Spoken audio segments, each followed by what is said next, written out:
또 계시의 세계에 대한 이해를 좀 돋구고 있으니까 상당히 이게 어려워요. 우리 또 영적 지도자들이고 하니까 또 알아야 되고. 이 지난 시간에 그 교회 생활은 교회 자체는 하늘나라가 아닙니다. 하늘나라를 가기 위한 훈련 과정. 하나님 나라의 지식을 배우고 또 하늘나라의 사람으로 성장하기 위한 교육 훈련을 하고 또 거기에서 예수 그리스도의 삶을 실천하고 그 제자의 도를 걸어가게 하는 하나의 신앙 훈련 기관입니다. 그래서 구원의 은혜를 더욱 충만하게 배우고 하나님의 지식을 터득하고 또 하나님의 자신을 경험하는 그 신령한 훈련 기관입니다. 교회가. 근데 교회가 이런 역할을 해야 됩니다. 그래서 교회는 어떤 경우에라도 하나님의 지식을 쌓게 하는 훈련 기관이어야 합니다. 구원은 은혜로 받았기 때문에 사실은 구원을 받을 때 하나님에 대한 알고 받은 게 아니잖아요. 구원을 받은 자체는 진짜 금방 태어난 애기처럼 아무 지식도 없잖아요. 맞아요. 근데 이제 구원을 받고 교회를 나오면서부터 하나님에 관한 지식을 이제 배워 나가야 되잖아요. 그러기 위해서는 지식을 공급해야 되는데 우리 한국 교회는 아직도 지식을 공급하는 측면에서는 좀 결핍하다 이렇게 볼 수가 있어요. 사실은 우리 종교개혁 이후에 교회는 그 칼빈의 경우에는 예배는 간단하게 들었어요. 예배는 설교가 없었어요. 그냥 성경 본문만 읽고 기도하고 찬송만 하고 예배가 간단하게 끝나고 난 다음에 소위 교리 공부, 성경 공부 시간을 5시간을 했다니까. 공부 시간이 그렇게 많았어요. 그리고 이 초대교회 이후에 특히 종교개혁 당시에는 교리 이 공부를 아주 일상화했다고. 그러니까 이제 하나님에 관한 지성 체계를 세웠단 말이에요. 그러니까 소요리 문답, 대요리 문답, 웨스트민스터 신앙 고백서 이거 사실 분량이 굉장히 크거든요. 그 공부를 기초적으로 해야 되는데 그걸 하는 교회가 별로 없더라고요. 내가 졸업할 때 논문 쓴 게 바로 교리 교육이잖아요. 교리 교육을 통한 교회 성장에 관한 연구 이래가지고 논문을 썼는데 논문을 쓰려면은 그 참고 자료들이 많아야 되잖아요. 근데 거기에 대한 자료가 없어. 도서관에 내가 국회 도서관에는 없는 게 없잖아요. 거기까지 들어가고 했는데도 자료가 없어요. 교리 교육을 통한 교회 성장에 관한 연구하려고 보니까 그런 기초 자료가 있어야 나도 하는데 할 수 없어서 내가 자료를 만든 거야. 그게 뭐냐 하면 교회를 내가 선정하는 교회 교인들 대상으로 내가 앙케이트를 만든 거야. 실제적으로. 그건 아니 데이터니까. 그렇게 해서 내가 학문으로 정립을 해서 학위를 받았어요. 아주 내 학위는 진짜 살아있는 학위지. 그때 내가 선택한 게 이제 소망교회, 우리 서울에 서영교회가 또 있어요. 서영교회, 교단 서영교회. 내가 다니던 서울 남교회, 그래 4개 교회를 선택해서 통합측 하나, 합동측 2개. 그 다음에 또 수보위원과 하나 해가지고 앙케이트를 마련해서 논문을 썼어요. 그래 논문 집초가 있는데 읽어보면 결론은 그거야. 그 다음에 신학생들, 우리 후배들, 목사 후배생들한테 앙케이트를 해보니까 전혀 달라. 목사 후배생들한테 교리 교육을 하겠느냐 했더니 그거는 논쟁거리라 교회 부흥에 지장이 된다. 할 생각이 없는 거야. 그리고 현재 목사님들이나 부목사들한테 물으니까 하지 않는다는 거예요. 왜 안 하느냐? 논쟁거리가 된다는 거예요. 그런데 교인들한테 물어보니까 교리 교육에 대한 욕구가 98%. 완전 반대네. 완전 반대. 완전 반대네. 목사들이나 목사 후보생들은 교리 교육에 대한 필요성을 느끼지 못하는데 정작 성도들은 교리 교육을 98%가 요구한다는 거예요. 뭐 아는 게 있어야죠. 가르쳐줬는데 좋다. 설교만 듣고 가니까 아무것도 아니라는 거예요. 그러니까 이제 하나님이 뭐 어떻게 생겼는지, 삼위일체가 뭔지, 그게 왜 필요한지, 뭐 하늘나라는 또 어떻게 된 건지, 구원은 도대체 뭔지 모른다는 거야. 성령은 또 어떻게 임하는지, 세례는 뭐고, 뭐 성령 충만은 뭔지, 방언이 뭔지, 예언은 뭔지 모른다는 거야, 이게. 모르면서 그냥 교회는 다니는 거죠. 그러니까 답답한 거야. 설교 듣고 감동이 있으면 약간 뭐 좋아했다가 그다음 또 뭐 앞길이 캄캄해지고 조금 뭐 고난의 환란이 오면 답답해지고 어떻게 해야 될지도 모르겠고 상담해보면 뭐 기도하라 그런 소리만 하고 그러니까 뭐 교인들이 우왕좌왕한 거예요. 그러다 보니까 이제 신천지 같이 성경 공부하는 게 체계적으로 하니까 싹 다 막 가버려. 그렇게 되는 거야. 이렇게 돼. 그게 제일 아쉬웠어. 이게 현실이에요. 그게 넥슨 앙케이트에서 나왔잖아. 나와가지고 그거를 내가 또 기록신문에다가 내가 내려고 편집 국정을 잘 알기 때문에 내라 그래서 한 번 딱 냈어. 한 번 딱 내가지고 박수를 받았는데 3번 내기를 했는데 그 다음에 안 나와. 왜 그러냐 했더니 아이고 그 누가 또 시비 거는 사람이 있어가지고 그만두기도 했는데 안타까워. 그 지금 오늘 우리 공부하듯이 교회에는 하나님의 지식을 공급하는 곳이야. 교회 다니면서 하나님에 관한 지식을 체계화해주고 또 신령한 지식이잖아요. 보이지 않는 하늘나라의 지식이 하늘나라의 지식의 정보죠. 지식 정보를 하나둘 자꾸 쌓아줘야 되거든.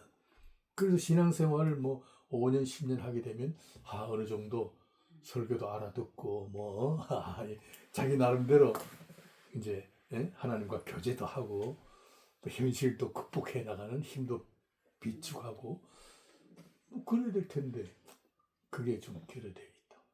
그 교회는 바로 하나님을 배우는 훈련 과정이다. 그렇게 결론을 내릴 수 있습니다. 오늘 신앙생활은 결국 하나님을 의존하는 법을 배워가는 과정이다.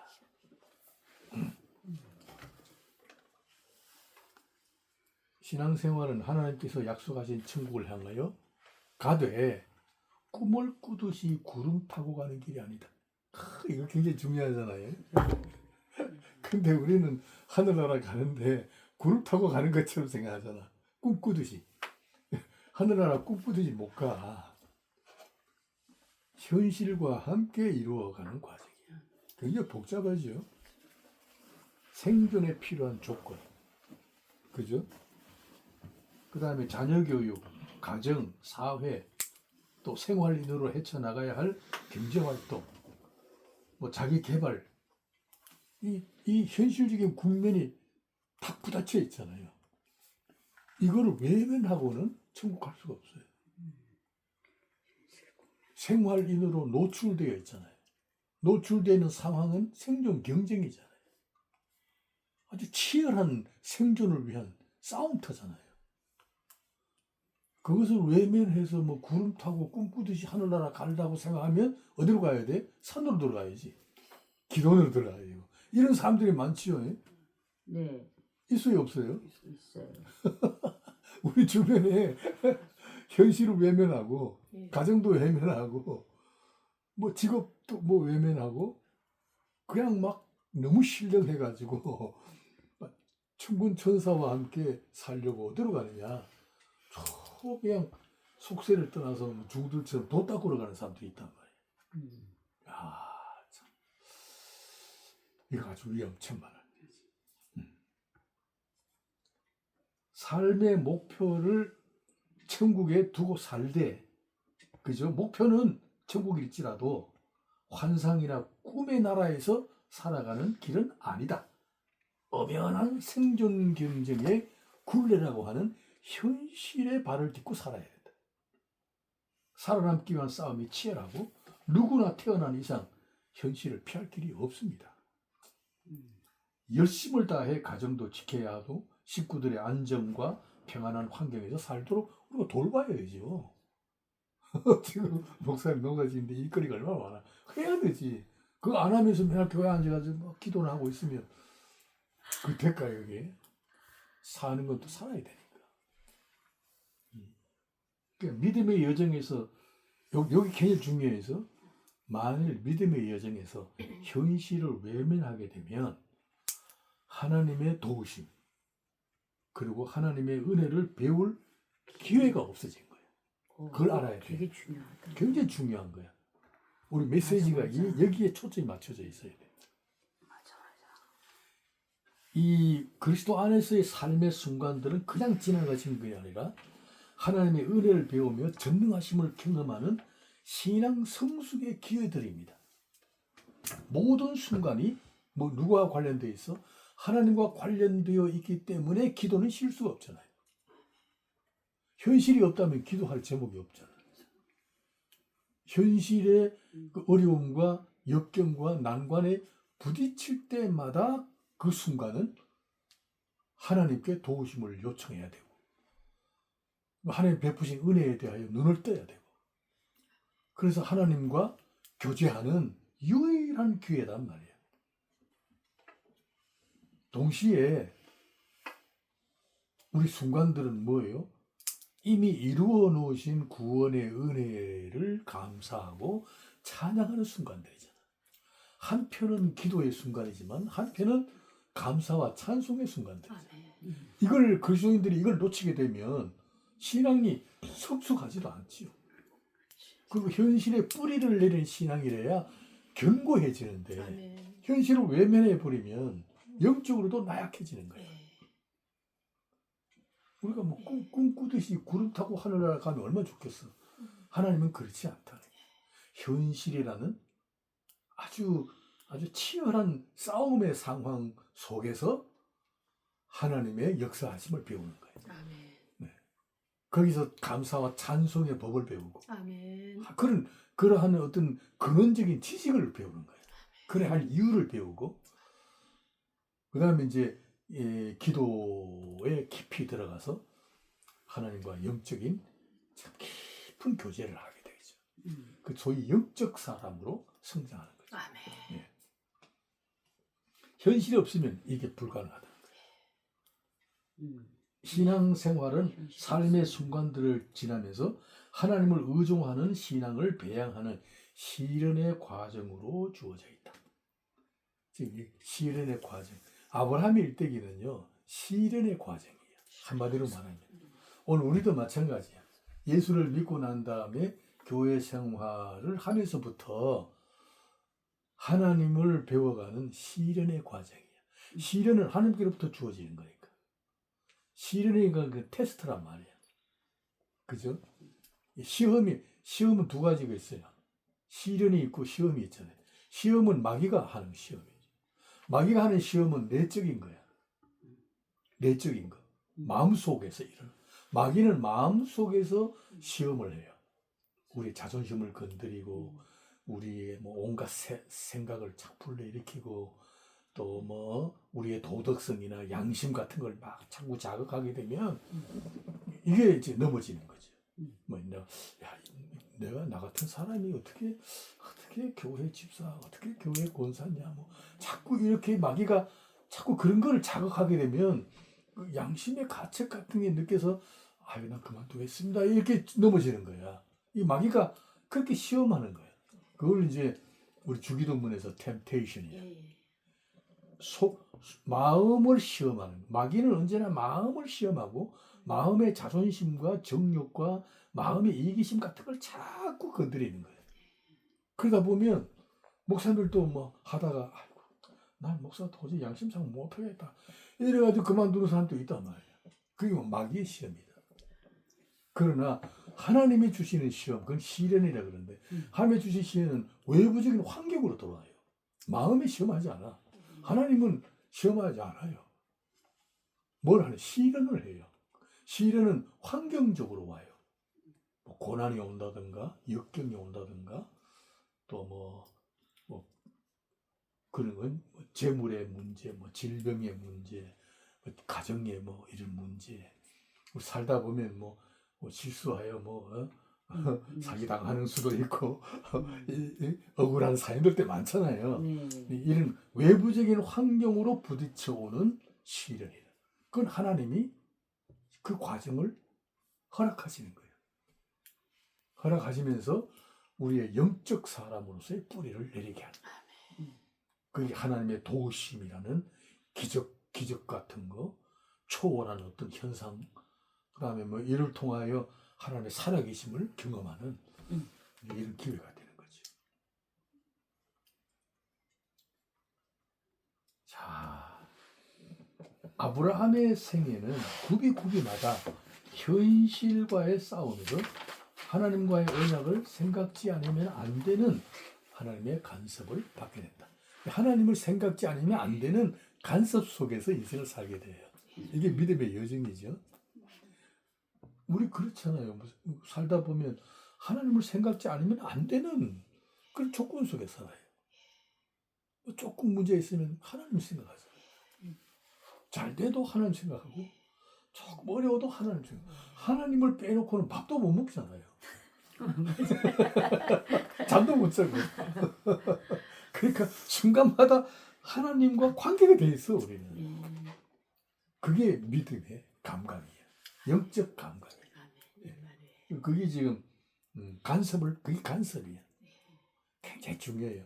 여기서 글을 안 썼는데 내가 자주 쓰는 용어 좀 어렵지만은 그 용어를 썼어요. 이런 말. 그 햇셀이라는 그 랍비가 쓴 글인데 이런 말을 썼어요. 하나님의 백성들은 그죠? 똑같은 두 개의 순간이 없다. 좋은 말이죠. 똑같은 두 개의 순간이 없는 생을 산다. 무슨 뜻이야? 더 발전해가지고 똑같은 두 개의 순간이 없다. 순간순간마다 독특한 특성을 갖는다. 왜냐? 하나님이 관련되어 있기 때문이다. 우리가 이 순간을 살면서 순간순간마다 내 생각이 자꾸 변해요. 오늘도 성경 공부하면서 이것도 순간이잖아. 하면서 내 생각 변하잖아요. 하나님 간섭이죠. 신앙이라는 건 이런 거구나. 현실과 이런 관계가 있구나.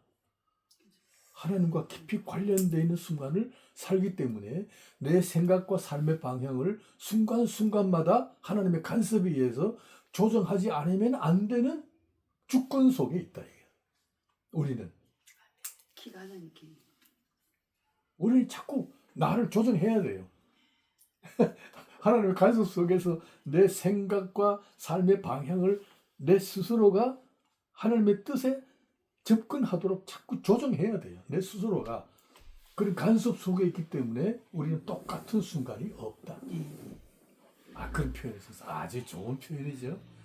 내가 설교할 때 이걸 하면 한 번도 해본 적이 없어요. 이걸 설교할 때가 하면 그치, 소문. 알아듣는 사람 없어. 네. 알아듣는 사람 없어. 없어도 나는 생각도 안 해봤어요. 내가 어디 가서 설교할 때 우리에게는 똑같은 두 개의 순간이 없습니다. 이런 얘기하니까 뭔 소리인지 모르는 거야.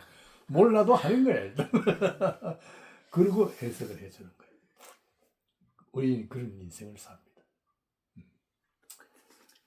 오늘 우리가 설교를 들으면서도 내 생각과 방향을 내 스스로가 조정해야 되는 간섭 속에 있는 거예요.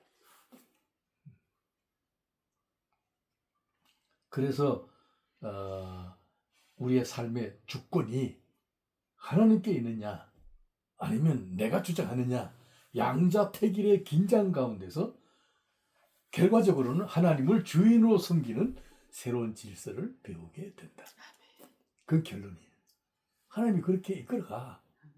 맨 처음에는 내가 나를 주장하다가 또 하나님 앞에 내 사정을 꺼내놓고 하나님을 막 설득해. 이렇습니다, 저렇습니다. 하나님 아시죠? 뭐 이렇지 않습니까? 뭐 알아서 하세요. 이렇게 하다가 결과적으로 결론을 어떻게 내냐? 뜻대로. 하나님의 뜻이 그죠? 옳습니다.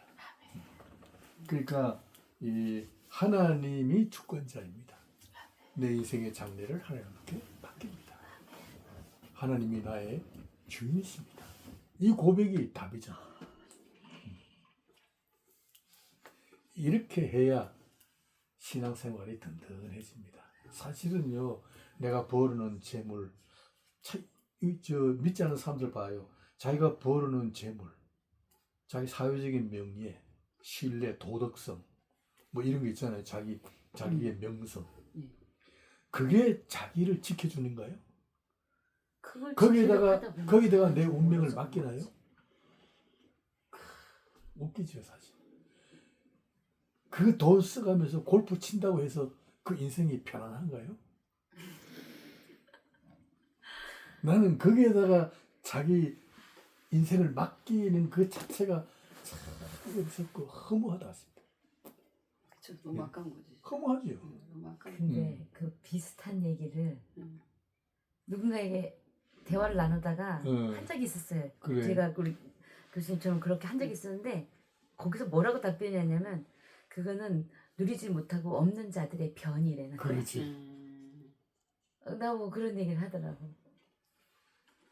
그래서 이분은 어쨌든 그 물질과 소유의 가치를 두니까 이런 답변밖에 안 나오는구나라는 걸 이제 알게 되지. 모교의 집사님인데 그 골프 치러 다니시면서 그걸 삶의 아주 그거는 힘을 삼으니까. 최고의 그럴 하나님이 때는 힘을 삼으니까 그래. 그럴 때는 존재론적으로 들어가야 돼요. 그런 걸 얘기했던 것 같아. 저도. 존재론적으로 들어가서 그 사람의 허상을 깨뜨려줘야 돼요.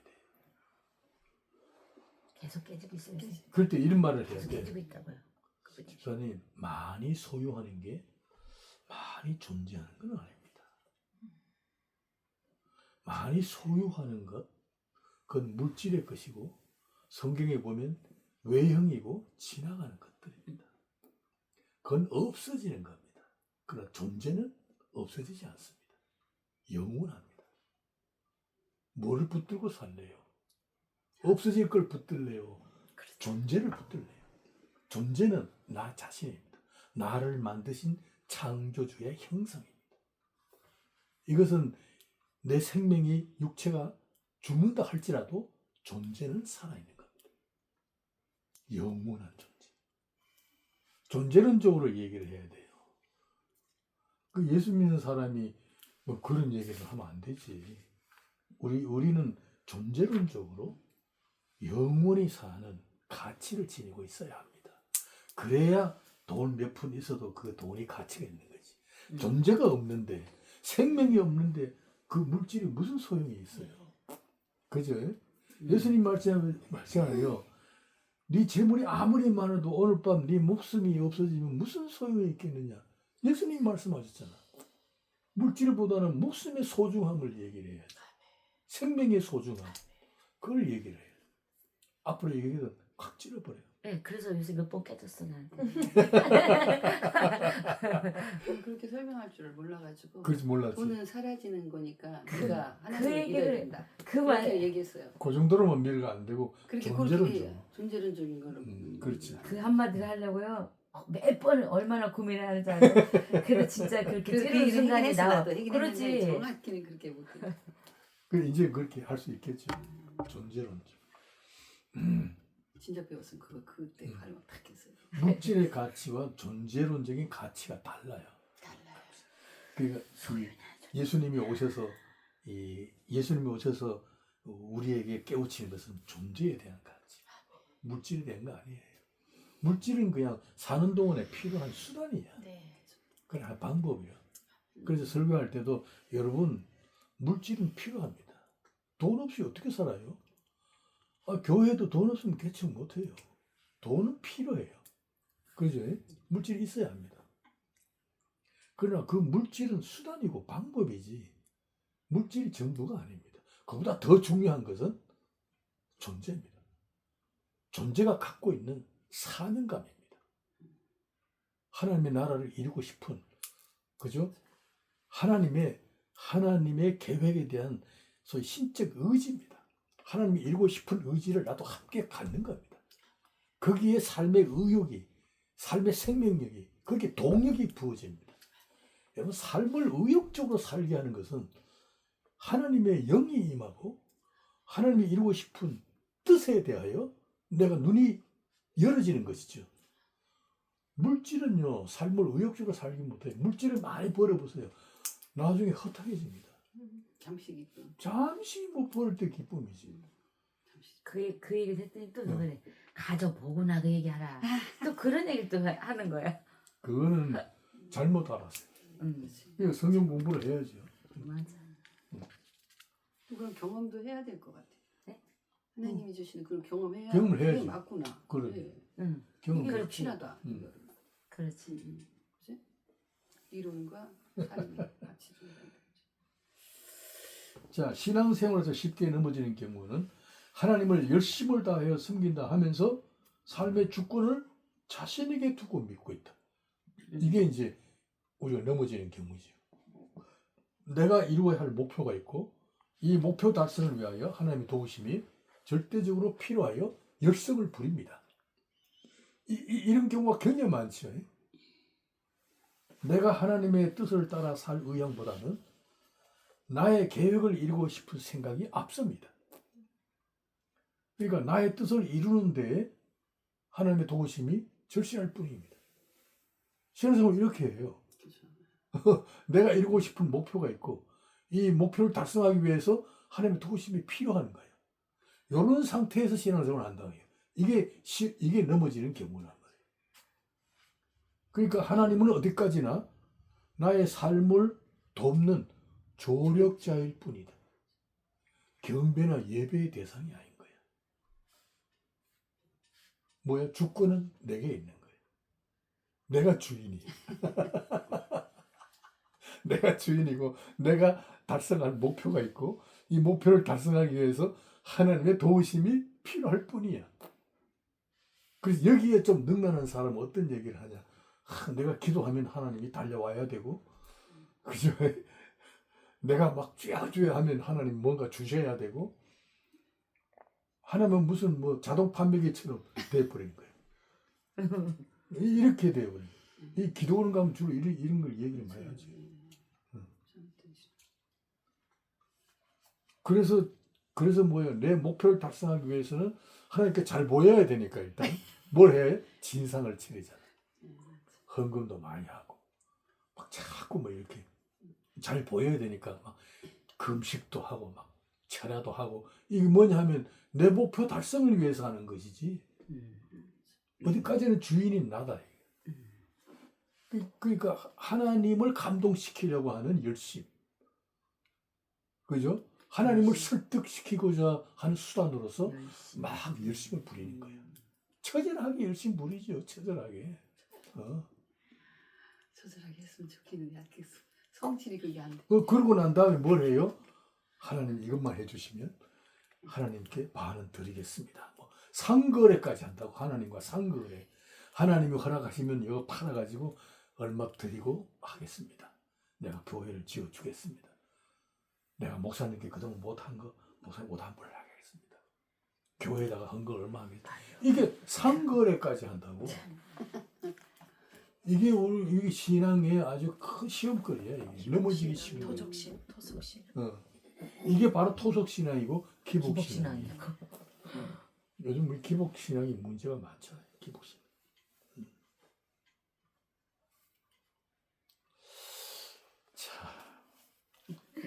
자, 이단 세력은 여기 틈을 타는 거예요. 이게 틈을 타가지고 아주 우리를 위험에 노출시켜 버려요.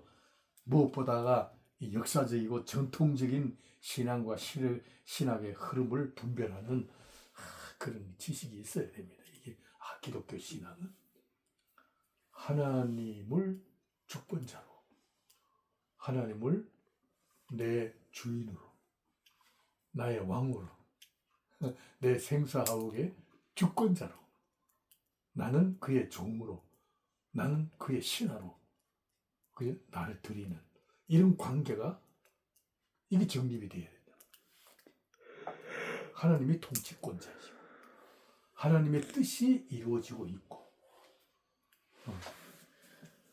하나님의 뜻이 너무 강하기 때문에 내 뜻을 하나님이 설복시켜서 하나님의 뜻에 순종하도록 이끄시고 모든 주권이 하나님께 있다.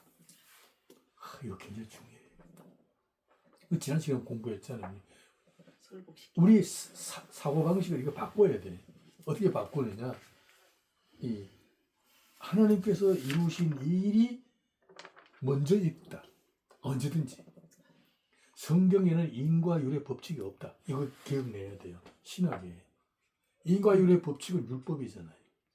그래서 우리 믿지 않는 자연과 더불어 살아가는 사람들의 그 합리적인 인식 구조잖아요. 내가 어디까지나 주인이잖아요. 내가 원인을 제공하면 그 원인에 대한 결과를 내가 책임지는 관계. 이게 인과율이거든. 이 합리성이란 말이에요. 그래서 성경은 정반대야. 하나님이 원인이시고 하나님이 결과이시고 그렇게 해놓은 거를 내가 차지하는 거예요. 전혀 반대죠. 그렇다면 모든 걸 여기에 적용시켜 봐야 돼. 응? 내가 사랑하여 이 사람과 결혼했다. 그렇게 얘기하면 안 돼. 하나님이 이 사람을 나로 하여금 사랑하게 하셔서 결혼하게 하셨다. 이 결혼은 하나님이 영원 전에 설계하신 대로 이루셨다. 그렇게 일단 봐야 된단 말이에요. 그래도 갈등할 때가 있어요. 비록 남편이 술 주정뱅이라도 그래도 하나님이 이루신 거다. 아멘. 그렇게 해놓고 어떻게 할 것인가 기도해야지. 아멘. 근데 그런 쪽으로 뿌리를 하나님께 두고 봐야지. 현실을. 이 가정을 하나님이 조성해 주셨다. 그죠? 복잡한 사연들이 있다 할지라도 하나님이 그래도 무슨 뜻이 있어서 나로 하여금 이 가정에 아내가 되게 하셨다. 어머니가 되게 하셨다. 이런 차원에서 기도 제목을 선정해야죠. 근데 그렇게 해놓고 나니까 편해지더라고요. 편하죠. 그 전에는 근데 그때 못 삐칠 살아. 때가 막 내가 막 삐칠 때가 있어. 그렇지 삐지고 너무해요. 뭐 별짓 다 나오지. 근데 응. 설정을 이렇게 바꾸니까 설정을 그때부터- 바꿔야 돼. 그때부터 편해지더라고 난. 권수행지 뭔지 알지? 권수행지도 하나님이 이 가정에 장남으로 태어나게 하셨다. 일단은 설정을 이렇게 해놓고 그 다음에 복잡한 문제가 있다면 기도 제목이다. 이렇게 해야지. 설정 자체가 없으면은 기도 제목을 하다가도 자꾸 답이 없어요. 답이 안 나와. 갑자기 억울해지고 막 갑자기 화나고 막. 설정을 이렇게 해.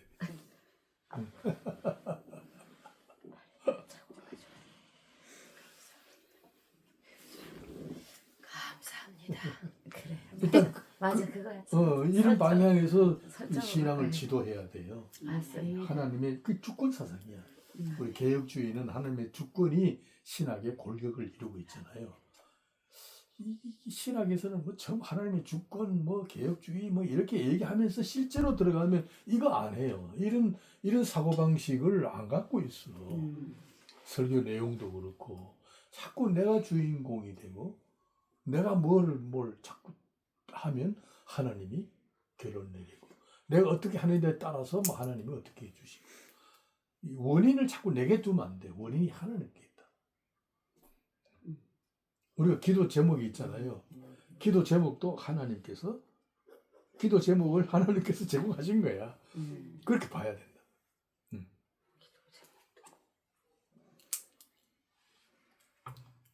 신앙 훈련은 내 위에 주권자가 있다는 사실을 아는 싸움이다.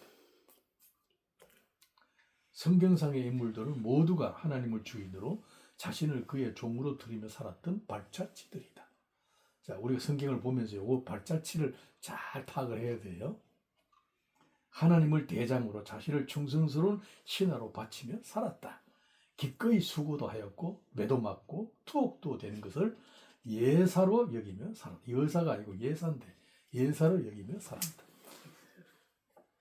바울 사도의 신앙 고백에서 우리의 정체성을 이렇게 밝히고 있다. 한번 읽을까요? 사람이 마땅히 우리를 그리스도의 일꾼이요 하나님의 비밀을 맡은 자로 여길지어다. 그리고 맡은 자의 구할 것은 충성이니라. 이 말씀이 모든 것의 응답이잖아요. 그죠?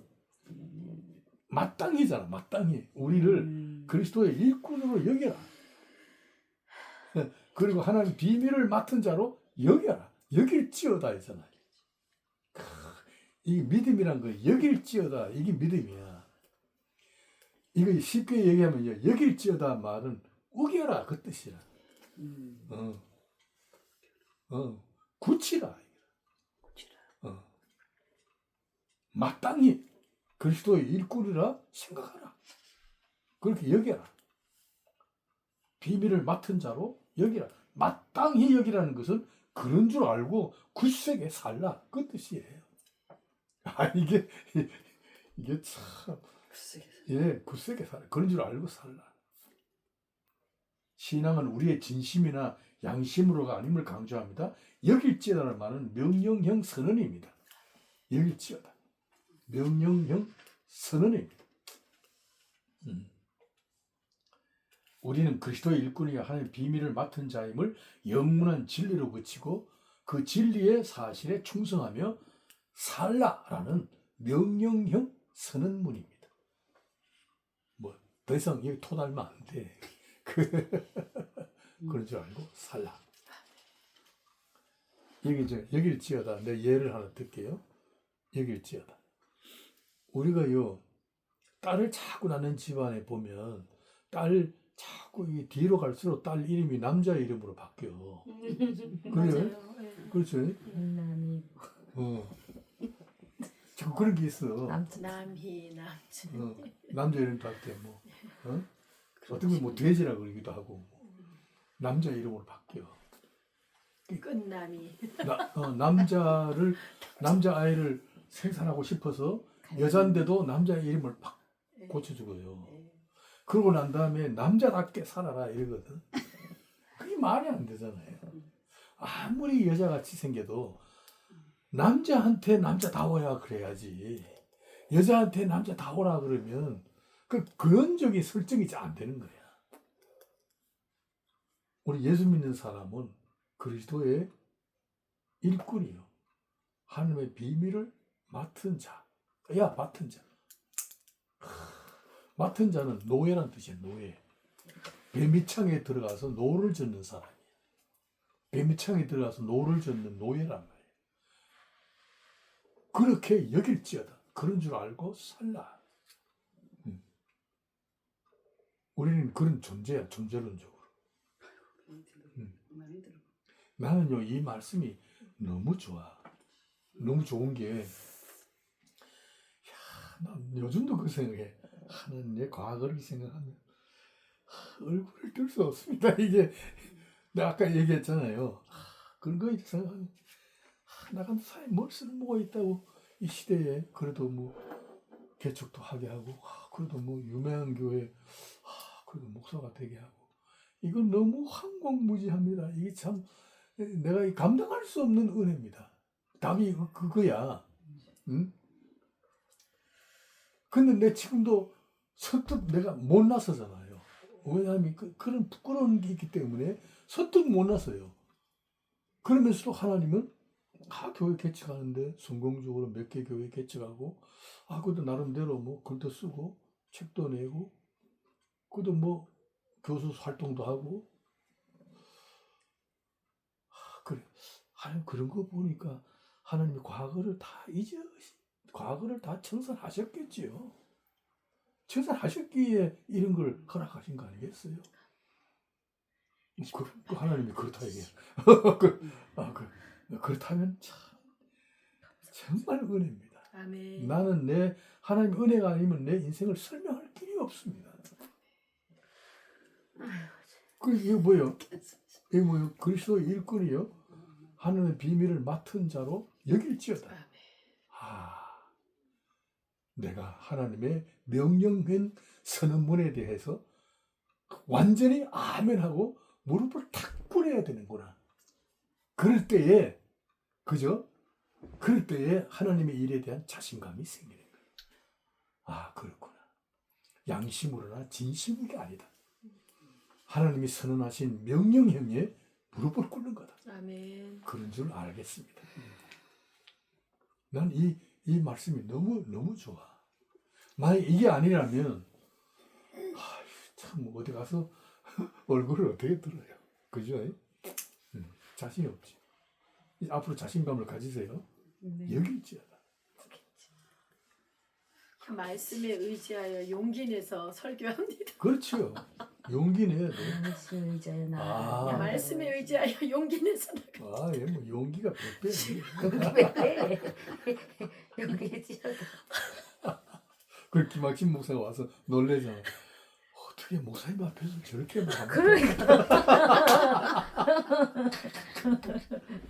연권이다. 연권.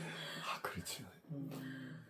근데 좀 이렇게 조실하게 해야 되는데 나도 자꾸 목소리 커지고 뭐 하는 거 있다고 그냥 주님만 의지하고 순종 이 말씀 의지해서 나가는 거예요. 그냥 하나님 택하셨으니 하나님 보내셨으니 하나님 세우셨으니 그래.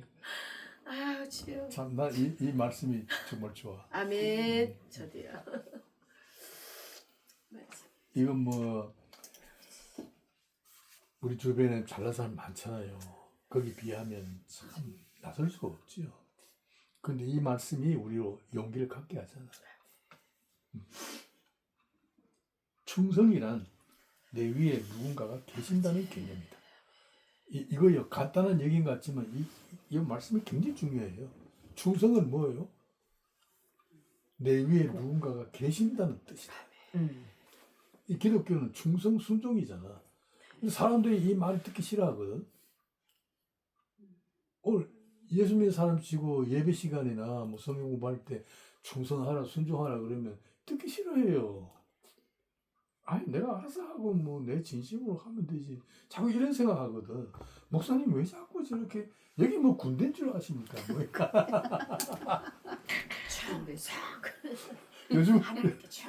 요즘 보니까 윤석열이랑 보니까 군인 장성 별자들도 보니까 말이야 충성 안 하더라고.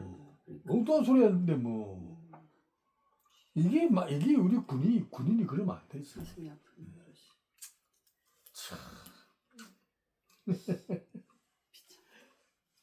내게 주인이 계시고 나를 명령하신 분이 계신다는 단어가 뭐냐? 충성이야. 신앙생활에서 요구되는 대표적인 용어들 우리 잘 알아봅시다. 순종, 충성, 은혜, 믿음 이 기독교 용어들이잖아. 이 용어들은 개념이 공통적으로 내 위에 주권자가 따로 계신다고 하는 신앙 고백적인 표현들이다. 믿음도 대상이 위에 있다. 은혜도 뭐예요? 베푸시는 자가 있다는 거예요. 이게요. 충성, 순종, 뭐예요? 내 위에 주권자가 계신다는 뜻이에요. 이 기독교의 이 신앙 고백적인 그 표현들이야. 그건 다시 말하면 공통적으로 내 위에 주권자가 따로 계신다는 뜻이야. 이 용어 자체가. 이 불교나 다른 자인 종교는요 주인이 없어요. 누가 주인이에요? 내가 주인이잖아. 내가 도를 닦고. 기독교만은 내가 주인이 아니야. 따로 계셔. 주권자가 따로 계신다. 이걸 배우는 과정이 신앙생활이에요. 이것만 잘 정립이 되면 신앙생활을 잘합니다. 편안하게 할 수 있어요. 근데 이 정리가 잘 안 되는 거예요. 충성과 순종은 우리가 듣기 싫은 용어다. 순종을 자신의 자유를 억압하는 수단으로 오해하기 때문에 순종 그러면 나를 억압하는 어떤 사설로 보는 거야. 억압하는 게 아니고 이제 양합니다만은 참 이 개념에 대한 오해들 때문에 그런데요. 성경에서 순종은 최상의 가치야. 하나님이 제일 좋아하는 게 순종이에요. 근데 이 순종이 우리에게서 나온 게 아니라 하나님께로부터 온 것임을 알아야 돼. 여기에 묘미가 있어요. 이런 설명을 해줘야 돼. 네. 성경은 하나님의 자신을 설명해 놓은 계시다. 그 계시라는 특성을 갖고 있다. 계시는 뭐예요? 하나님의 자신을 설명해 놓은 내용이냐. 하나님에 관한 설명서야, 설명서. 그게 바로 성경이잖아요. 근데 거기에 나오는 신앙의 용어들은 그죠? 그래서 그 계시에서 나오는 신앙의 용어들은 하나님의 자신을 설명해 놓은 내용이기 때문에 그것은 신학적인 그저 차원에서 새롭게 해석해야 될 내용들이다. 그러니까 사전적 용어로만 이해하면 안 돼. 다시 해석을 해야 된다. 그런 필요성을 갖는다. 순종은 성경에서 가장 숭고한 가치로서 우리가 드리는 제사보다 나았다고 하였다. 자, 하나님께서 요구하는 것들 중에 최상의 가치는 순종인데, 여러분 예배라는 개념이 뭔가요? 예배? 정하는 예배가 무언가를 설명할 수 있겠나요? 거기서 이제 예배가 무엇인가 얘기할 수 있나? 드리는 거. 우리 자신을 최상의 내 가치를 자신을 드려. 가치를 하나님께 드리는 거. 나 자신을 뭘 드려요? 최상의 의지나 내가 갖고 있는 중에 하나님이 제일 좋아하는 게 뭘까? 최상 뭐 이제 얘기했잖아. 최상의 가치. 하나님의 명령이나 뜻에 대하여 나를 드린다는 게 뭐예요? 순종이잖아. 순종이 최상. 맞다. 그러니까 하나님은 뭐요? 하나님의 명령과 또 계시된 법도와 질서와 하나님의 뜻에 대하여, 말씀에 대하여 내가 순종할 때에 하나님이 제일 기뻐하시는 거예요. 성경은 바로 그 관계야. 그럼 예배라는 건 뭐냐? 내가 갖고 있는 하나님이 제일 좋아하는 가치로서 순종을 드리는 행위야. 예배. 하나님이 이루신 것에 대하여 그 은혜를 찬송하고, 그죠?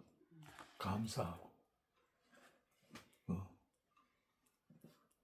하나님이 나를 위하여 계획하시고 이루신 구원에 대하여 내가 눈을 뜨고 감사하고 하나님 이름을 높이고, 이게 뭐예요? 순종을 드리는 거 아니에요.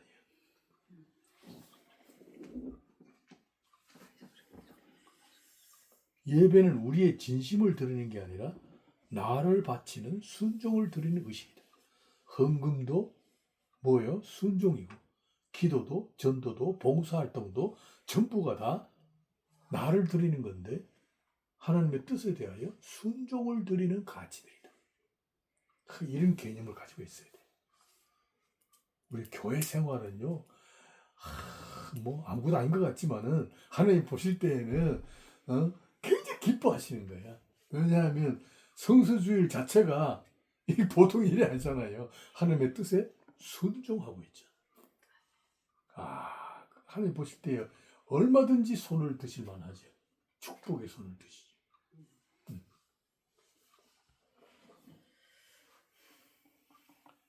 계시는 우리에게 순종을 요구하지만은, 그죠? 순종 이전에 하나님께서 먼저 우리를 사랑하셨다는 것을 잊지 말자.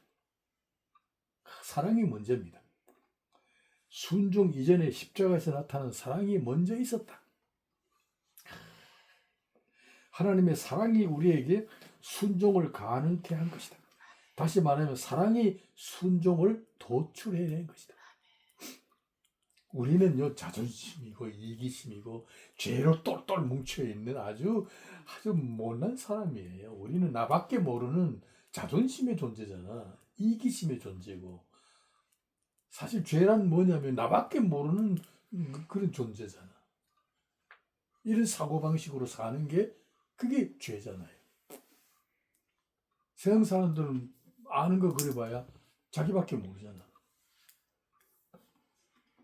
다른 사람이 어디든 간에 내만 잘 살면 되는 거잖아. 그거밖에 몰라. 그러니까 거기에는 사랑이란 게 없잖아요. 사랑을 해도 뭐예요?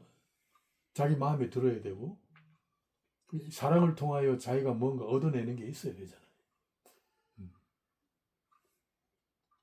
나는 사랑했는데 너는 왜 안 하느냐? 이게 따지잖아. 믿지 않는 사람들 주로 그러잖아요. 장례식 때 가봐 형제들이 오랜만에 만나가지고 뭔 얘기를 해? 니네 그동안 왜 연락이 없노? 뭐 이런 거. 이거 가지고 괜히 싸우잖아. 술판 벌리고. 이 믿지 않는 사람들 생태야. 근데 우리 이 그리스도인들은 하나님이 먼저 사랑하셨다.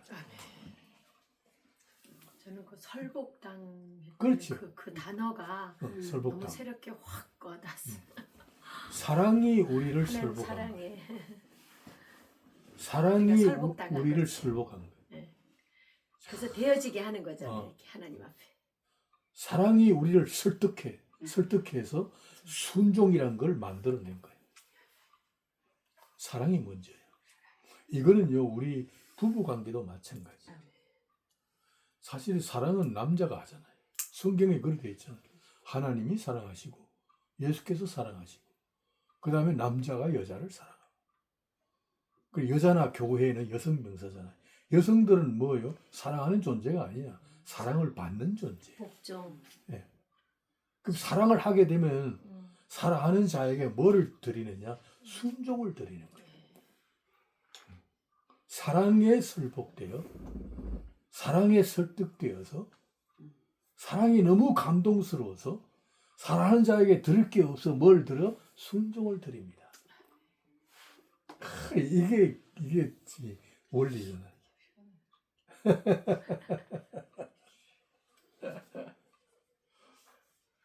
세상 사람들이 상상할 수 없는 그렇죠. 이런 단어를 원리. 지금 내가 이거 우리 집사람하고 그 집사람 요거 3학년 때 내가 사랑했나? 내 대학 2학년 때부터. 그랬어요, 사모님?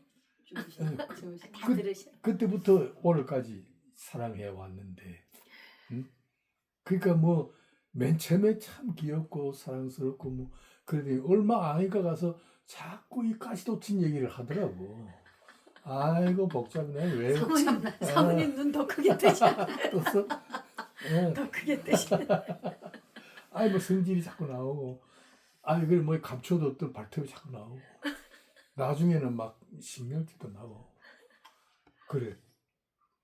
그리고 이게 지금 그들의 행적을 잘하기 때문에 그 보기에는 뭐 가장 행복한 가정이지만 사실 속으로는 막 그 우라통이 터진 게 많았죠. 근데 여자들은 너무 둔하기 때문에 남자를 몰라. 남자의 행위에 대하여 그런 줄 알고 그냥 사는 거야. 사실 남자는 엉뚱한 생각들 많이 한다고. 그러니까 집안이 조용하게 만들어 놓고. 예. 근데 이게 실질적으로 내가 성령 충만 받고 신학을 연구하면서부터 정말 사랑하기 시작하면서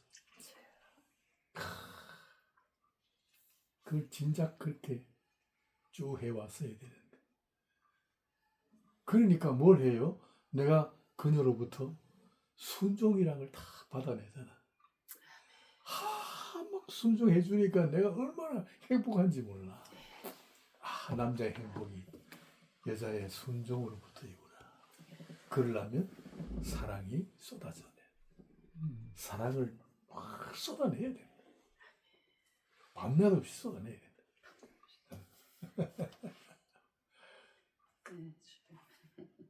그게 에베소서 5장에 있잖아. 이 무뚝뚝한 우리 아는 사람. 두 안수 집사 남자들 그게 쏟아져야 되는데. 예. 많이 부드러워지고 있습니다. 예.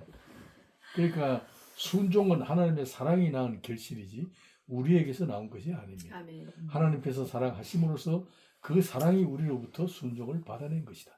순종은 강압적이질 않다. 사랑의 지혜와 신성이 낳은 가치다.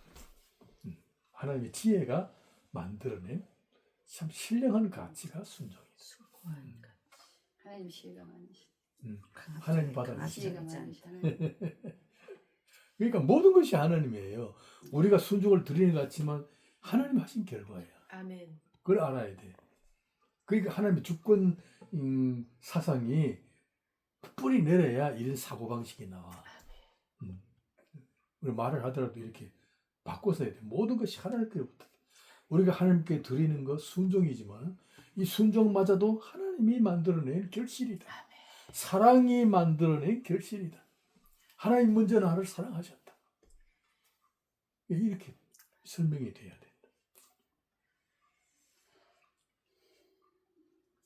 된다.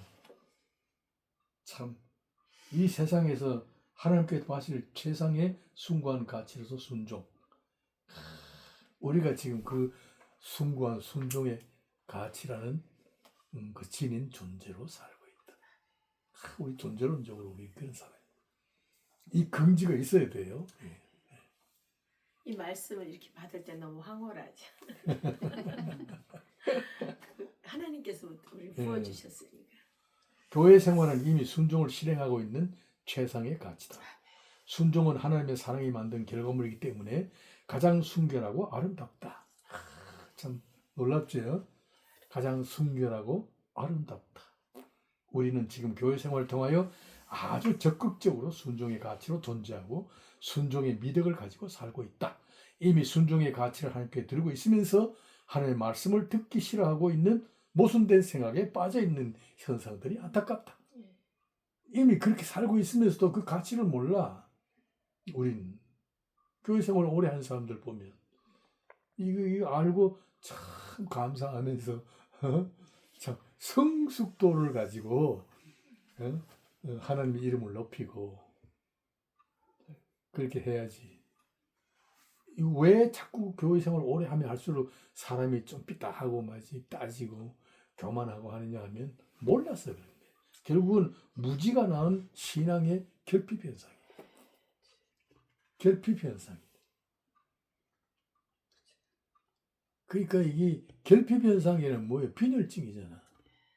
창백하잖아요. 빈혈증 환자 봐요. 얼굴이 창백하잖아요. 예수 믿는 사람이 좀 부드럽고 풍요롭고 그래야 되는데 너무 딱딱하잖아요. 막 찬바람에 쌩쌩 불고. 바울 사도의 고백. 내가 한번 읽겠습니다. 내가 복음을 전할지라도 자랑할 것이 없으면 내가 부득불 하는 일이라. 만일 복음을 전하지 않으면 내가 화가 있을 것이로다. 내가 자유로 이것을 행하면 상을 얻으리라. 내가 자유로 안 한다 할지라도 나는 사명을 받았노라.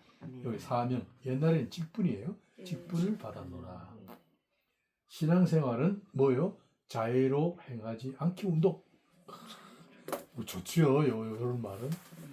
이 교회 생활은 내 마음대로 하지 않기 운동. 그걸 아직 각인시켜야 돼. 여기 와서 내 마음대로 하면 안 되는 거야. 내 마음대로 행동하면 이미 신앙은 아니다. 하나님께서 맡기신 직분과 사명에 충성하는 싸움을 하는 것이다. 하나님께 충성한다 하면서 직분을 소홀히 여긴 사람들이 있어요. 아주 잘못된 거야. 나는 하나님께 충성하고 나는 하나님 보는 거지 뭐 교회 보고 하는 거 아닙니다. 뭐 이런 사람이 있잖아. 그거는 아주 모순된 생활이에요. 응? 이런 사람들이 있죠. 네. 아닙니다. 하나님께 충성하는 건 뭐예요? 내게 맡기신 직분에 충성하는 거예요. 직분.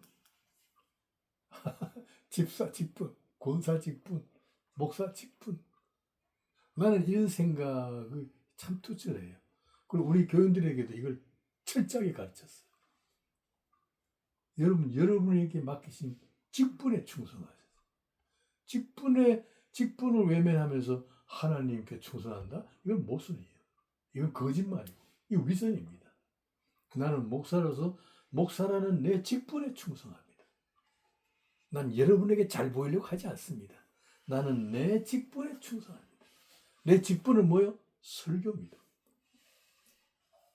설교. 나는 이 설교를 할 때 하나님께 충성하는 마음으로 하지 여러분을 잘 보이려고 하는 게 아닙니다. 너 이런 얘기를 해요. 여러분 제 설교 듣고 은혜 못 받고 너무 어렵고 그러면 쉬운 데 가시면 되죠. 나는 이거밖에 할 게 없습니다. 하나님께서부터 부여받은 내 설교라는 목사의 직분에 충성하는 겁니다. 내가 설교하는 이 시간 하나님께 충성하는 것이고 하나님의 말씀을 대언하는 데 있어서 그죠? 하나님이 하고 싶으신 안타까운 마음을 내가 대신 전하는 겁니다. 내가 여기서 눈물을 흘리면 내가 눈물을 흘린다 하지 마세요. 하나님의 마음이 저렇구나 이런 생각을 해야지. 내가 여기서 핏대를 올리고 화를 낸다면 하나님의 마음이 저렇구나. 뭐 그렇게 봐야지. 목사님이 어디 사모님하고 싸웠나 스트레스 그런 생각하지 마세요. 목사는 직분에 충성. 난 그런 생각을 해요. 우리 임 목사님 설교할 때 충성하는 거야. 하나님께부터 허락받은 설교의 직분에 저래 충성하는구나. 내가 그거 안 따집니다. 충성하는 거 보는 거지 그냥. 내가 그게 할 말이 많지만 안 합니다. 저는 말이 많지만 이제 왜냐하면 우리 목사님께서 이제 내가 설교할 때 저걸 이렇게 하면 좀 나을 텐데 내 생각이 그게 다인 거야. 하나님이 나에게 지금 그 생각 주시는 거 왜는 못하니까 목사님 얼마나 답답하실까. 코치할 게 많지만 안 하신대잖아. 왜 안 하시죠? 안 하셔요. 하면 안 돼요. 네. 수년 동안 안 하시죠.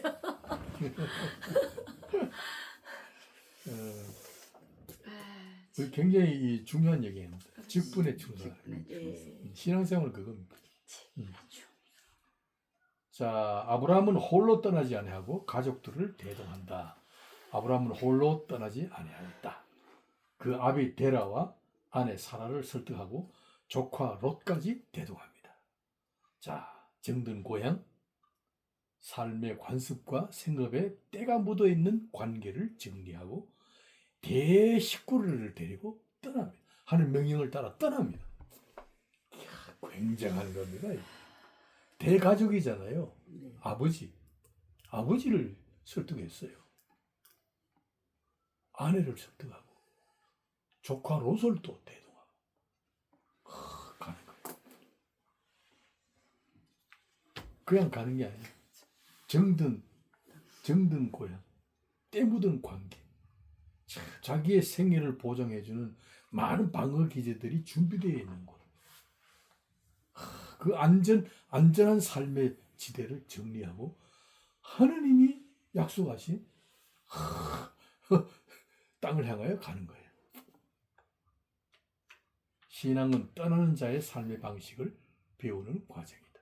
오늘 이 떠나는 거 1육 하나님 나라의 궁정. 1육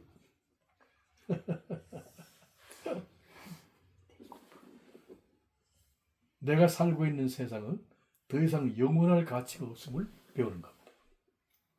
세상과 물질을 최고의 가치로 숭배하며 살던 내가 이제는 내가 살아야 할 이유와 목적이 하나님의 나라에 있음을 알고 이제는 하나님을 의존하는 삶을 배우면서 살아가는 겁니다.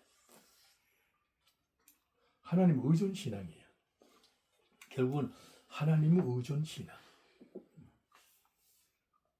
또 우리 창조할 때 하나님께서 인간을 자기 자신을 의존하도록 만드셨어요. 하나님의 형상이란 무슨 뜻이냐? 하나님을 의존하도록 하는 존재야. 하나님을 의존하는 존재. 그게 하나님의 형상이에요. 그래서 만드실 때에 하나님을 의존하도록 우리의 심령 깊은 곳에 신앙이라는 씨앗을 심어 주셨다 그랬어요. 신앙이라는 씨앗. 그래서 종교성이죠.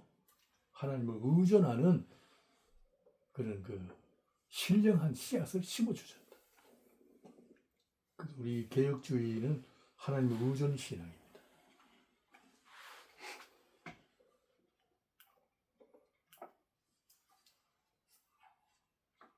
자, 세상을 버리고 떠나는 것은 세상살이의 염증을 느껴서가 아닙니다. 힘들고 외로워서도 아닙니다. 생존 경쟁에서 탈락하여서도 아닙니다. 더 낫고 영구한 산업, 하나님의 나라가 준비되어 있음을 분명한 지식으로 알기 때문입니다. 이거 아주 강조해야 되죠. 아주 강조해야 돼요. 도착할 종착지가 천국이며 나의 영원한 본향을 하나님께서 준비해 놓으셨다는 역사적인 사실에 순복하는 겁니다. 참 웅장하죠. 굉장한 거죠. 응? 이제는 더 이상 세상과 물질에 매몰되어 그것들의 종노릇을 할 수 없습니다. 돈 몇 푼에 사회적인 인간관계 명예에 거기에 일생을 종노릇하면서 살 수 없습니다. 순간을 버리고 영원의 것을 얻기 위한 결단. 생존 경쟁의 굴리에 잡혀 사람들과 싸우며 대립하며 살던 물질의 노예가 아닙니다. 그 노예의 사슬을 털어버리고 하나님께로 달려가는 겁니다. 하나님과 영적인 관계를 최우선을 하여 오직 믿음으로 은혜 중심으로 살기로 합니다. 나 홀로 갈 수 없습니다. 이 길을 나 홀로 갈 수 없다. 나의 사랑하는 식구들을 설득해야 되는 힘겨운 싸움이 남아있다. 아브라함이 성경에는 기록되어 있지 않지만 우리는 이 상상할 수 있어요. 아브라함이 하나님의 영광을 만나고 난 후에 얼마나 감동을 받았든지 간에 떠나야 되겠다는 결심을 하잖아요. 자기 홀로 떠날 수 없잖아요. 아멘. 그죠? 식구들을 설득하느라 아멘. 가진 애를 끓이는 아브라함의 고통을 연상하게 한다. 아멘. 우리가 이 연상해 봐야 돼요. 아브라함이 아내를 설득하느라 얼마나 애를 끓였을까. 금방 안 떠났을 거야. 아마 한두 달 설득하느라고 준비하느라고 눈물 나요. 생각하면. 싫다고 했을 테고. 그 아비를 안 간다고 설득하느라고 했을 고집스러운 테고. 아비를 우상숭배하는 아비를 설득하고 이해시키느라고 조카로까지 설득하고 아마 굉장한 애를 끌었을 거야. 자기 혼자는 하나님을 만났고 그 영광의 영원한 천국의 산업을 분명한 사실로 붙들고 있는데 이게 너무나 막 감동이고 자기 혼자는 어디 주체할 수 없는 기쁨이고 환희고 희열인데 이걸 설득시키는데 얼마나 힘들겠어요. 나는 그 말 꿀 먹은 벙어리지. 꿀 먹었는데 벙어리가 꿀을 먹었는데 너무 좋은데 이거 말을 할 수가 좋기만 하는 거 표현을 못 하는 거예요 지금. 표현이 안 되는. 예. 이걸 아내에게 하고 아비에게 하고 조카에게 설득을 시켜요. 그 애를 끓이고 있는 그 아브라함의 그 심정을 우리가 연상을 해봐야 돼. 조금은 공감이 돼요. 네. 고통이에요. 아브라함 혼자 갈 수 없잖아요. 혼자 갈 수 없잖아요. 신앙생활은 하나님 중심의 사람이 되어가는 훈련 과정이다. 하나님은 인간을 창조할 때 심성 속에 아까 얘기했죠. 신앙의 씨앗을 심어 두셨다. 태어날 때부터 창조주님이 역사의 주권자이신 하나님을 의존하도록 지으셨다. 하나님을 의존하는 것이 인간 본연의 지위다. 인간의 정체성이며 행복의 조건이다. 자, 아브라함은 고향을 떠나면서 삶의 구비구비마다 만나는 사건들을 통하여 하나님의 은혜를 배우며 하나님의 전능하심에 대한 지식을 쌓으면서 믿음의 눈을 뜨기 시작합니다. 현실을 통과하면서 실을 통과하면서. 예. 믿음의 눈을 뜨기 시작합니다. 이 하나님의 지식을 하나둘 쌓아가는 거죠. 네. 굽이마다. 굽이마다. 자, 우리에게 현실이 없다면 영적으로 싸워 이기는 승리를 거둘 수 없습니다. 여러분, 승리란 게 뭐예요? 싸움이 있어야 되잖아. 싸움이 없으면 승리를 어떻게 거둬? 꿈꾸듯이요. 맨날 기도원에 가서 뭐 체라마 한다고 이 신앙이 성숙하나요? 싸움이 있어요. 현실이라는 싸움의 현장에서 하나님의 은혜를 배워. 하나님의 전능하심을 내가 경험하고. 세상을 이기시니까 그리스도 예수다. 믿음은 예수께서 성취하신 승리의 영광을 나의 것으로 감사하며 찬양하며 이웃들에게 외치는 것이다. 이미 이기신 예수 그리스도 안에서. 그러니까 현실이 어렵다 하잖아요. 신앙이란 그런 거예요. 여러분 이제 가나안 땅에 들어가서 여호수아와 갈렙이 그 이스라엘 군대들과 함께 원주민과 전투하잖아요. 약속의 땅인데도 전투가 있잖아. 전투가. 약속의 땅은 편안하게 잘 살아야 되는데 네. 전쟁을 하잖아요. 뭐예요? 그 땅의 원주민을 몰아내는 거잖아.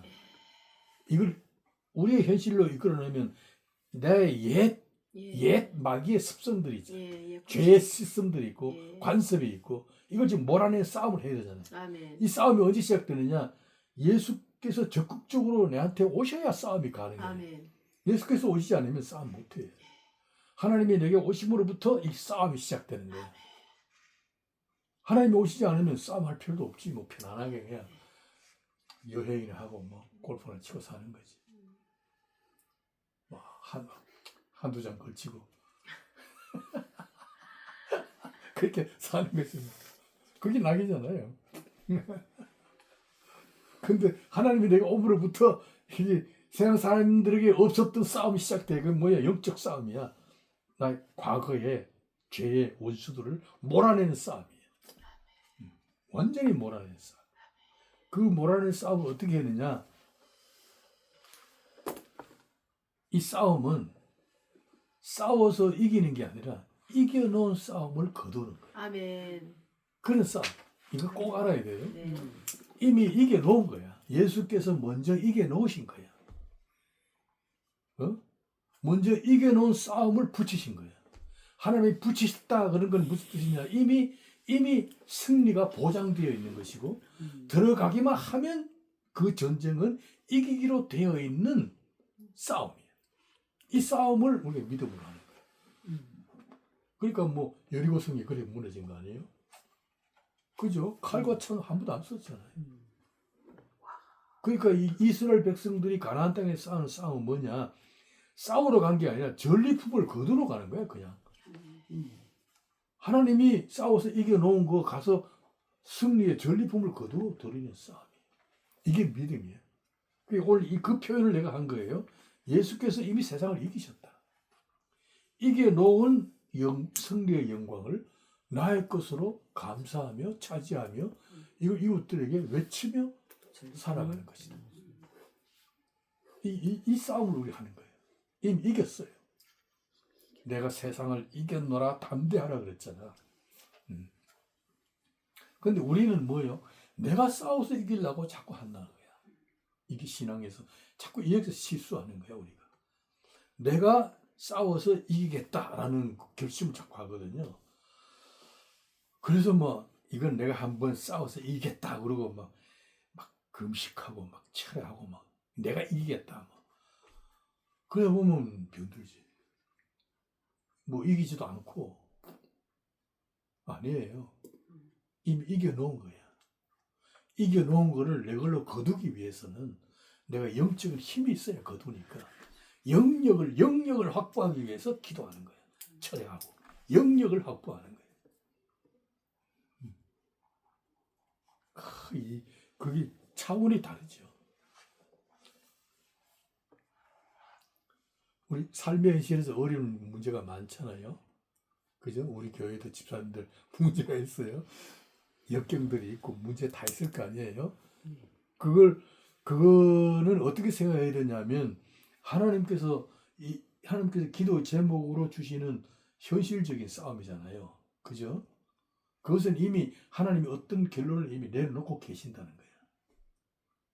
결론을 내려놓고 우리에게 기도의 제목으로 안겨다 주신 거야. 우리는 이 뭐예요? 응답이 보장되어 있는 기도를 하는 거예요. 그걸 기도하다 보면 응답의 순간이 와요. 아멘. 문제가 해결되든지 아니면 그 문제와 함께 이 문제 때문에 더 연구하고 더 보람차고 그죠? 더 영광스러운 또 다른 길이 있단 말이에요. 참 묘합니다. 그런 순간들을 위해서 우리 기도하는 거예요. 예. 하나님이 준비해 놓은 길을 가기 위해서 기도하는 거예요. 저는 뭐 이런 경험들이 많습니다.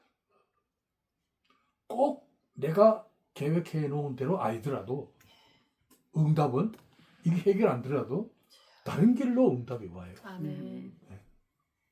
그래서 기도하는 거예요. 우리가 삶의 현실을 비껴갈 수는 없다. 우리에게 똑같은 순간들을 아까 얘기했죠. 매 순간들은 신령한 사람으로 성장하게 하시는 하나님의 간섭이 주도하고 있어서 우리의 생각과 행동을 수정하지 않으면 안 되는 그런 간섭 속에 있다. 믿음으로 이미 승리하신 그리스도의 영광으로 현실을 다스린다. 정복하는 신앙 고백의 삶을 사는 것이다. 이미 이겨놓은 것을 정복하고 다스리는 거예요. 그 중에 이제 하나가 다윗의 고백이에요. 이 다윗의 고백이 참 이 해석이요. 난 할 때마다 감동이야. 근데 이 해석을 이렇게 하시는 분들이 좀 안 계시더라고. 여호와는 나의 목자시니 내가 부족함이 없으리로다.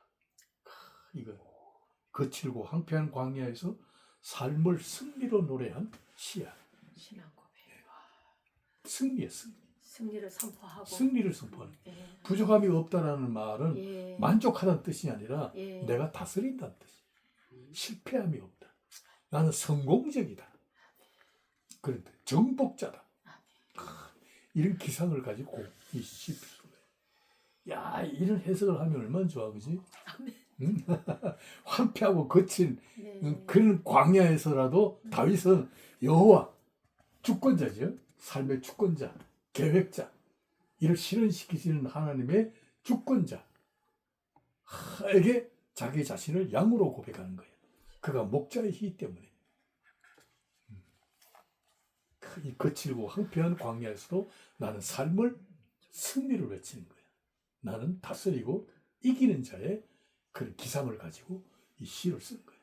나는 부족함이 없다. 이게 얼마나 좋아요.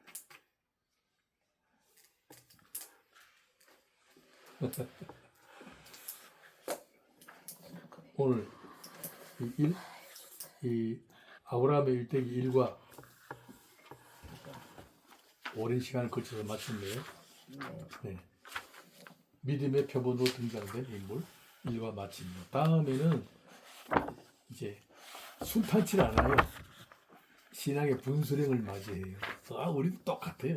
과정을 겪어요. 다음 시간에 공부하겠습니다. 네. 신앙의 분수령을 맞이합니다. 잘 지켜. 하나님 아버지여, 주의 은혜 가운데 말씀을 묵상하고 서로 토론하고 서로 연구하면서 하나님에 관한 지식을 기초부터 쌓아가고 있사옵니다. 그 즐거움이 만개됩니다. 우리에게 하나님에 관한 지식을 알게 하시고 눈을 뜨게 하시고 지식의 지평을 넓히는 귀한 기회를 주시니 감사합니다. 이것이 활용되어 우리의 강단이 풍요로우며 듣는 청중들이 아멘 아멘 하다 봐요. 하나님을 경외하는 법을 우뚝 세우게 해 주시옵소서. 예수님 이름으로 기도하옵나이다. 아멘.